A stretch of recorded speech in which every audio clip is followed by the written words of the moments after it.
కేంద్ర విద్యాశాఖ మంత్రి ధర్మేంద్ర ప్రధాన్ రాజీనామా చేయాలని, నీట్ పరీక్షా విధానంపై ఉద్యమకారులతో తక్షణమే చర్చలు జరపాలని సిపిఎం జిల్లా కమిటీ సభ్యులు నిమ్మల వెంకన్న డిమాండ్ చేశారు. భద్రాద్రి కొత్తగూడెం జిల్లా పినపాక మండలం ఈబయ్యారం క్రాస్ రోడ్లో సిపిఎం పార్టీ ఆధ్వర్యంలో భారీ ర్యాలీ, ధర్నా నిర్వహించారు. విద్యావేత్త, పర్యావరణ ఉద్యమకారుడు సోనం వాంగ్చుక్ చేపట్టిన నిరాహార దీక్షను భగ్నం చేయడాన్ని ఖండించారు. పరీక్షల నిర్వహణ వైఫల్యాలను కప్పిపుచ్చేందుకు ప్రభుత్వం నిరంకుశ చర్యలు పాల్పడుతుందని, ఉద్యమకారులు చర్చలు జరిపి విద్యావ్యవస్థ సంస్కరణలు చేపట్టాలని ఈ సందర్భంగా ఆయన డిమాండ్ చేశారు. ఈ కార్యక్రమంలో సిపిఎం మండల కార్యదర్శి దుబ్బా గోవర్ధన్, మండల కమిటీ సభ్యులు మడివి రమేష్ తదితరులు పాల్గొన్నారు. అనంతరం ఆయన మాట్లాడారు. ఆయన మాటల్లో విందాం.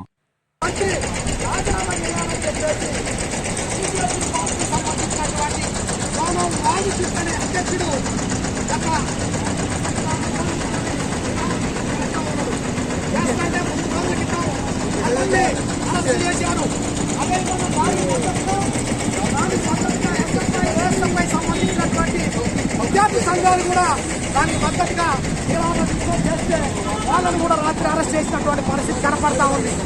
అరెస్ట్ చేస్తే ఈ రోజున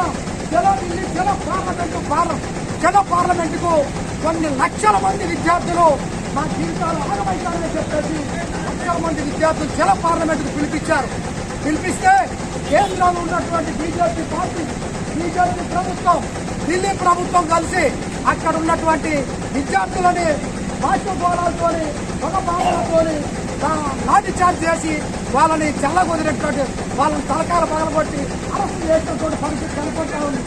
అంటే దీన్ని బట్టి చూసినప్పుడు ఏంటంటే ఈ దేశంలో 12 లక్షల మంది విద్యార్థుల జీవితాలని ఆగం చేసినటువంటి కేంద్ర మంత్రి సమయంగా కాపాడుతుంది బీజేపీ పార్టీ. కానీ 12 లక్షల మంది విద్యార్థుల జీవితాలతో వాళ్ళ ప్రాణాలను కాపాడేటటువంటి పరిస్థితి ఈ రోజున కేంద్రంలో ఉన్న బీజేపీ పార్టీకి లేదు అనేది మనం అర్థం చేసుకోవాలి.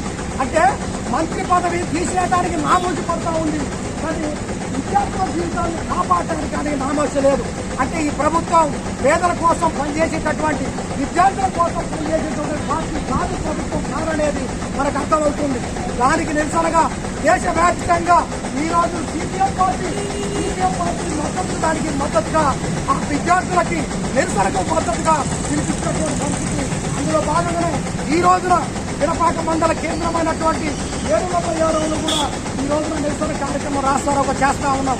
దీనికి సహకరించినటువంటి వివిధ ప్రజానికం, వ్యాపార వర్గాలకి, అదేవిధంగా ప్రజా సంఘాలు, సిపిఎం పార్టీ కార్యకర్తలందరికీ కూడా సిపిఎం పార్టీ పినపాక మండల కమిటీ తరఫున ప్రత్యేకమైనటువంటి అభినందనలు తెలియజేస్తూ, రాబోయే కాలంలో బీజేపీ కనుక ఇదే ప్రయత్నంలో ఉంటే, ఇదే ప్రజలకు వ్యతిరేకంగా కార్యక్రమాలు చేస్తే మాత్రం తీవ్ర పరిణామాలు ఉంటాయి. ప్రజలను సమీకరిస్తాం.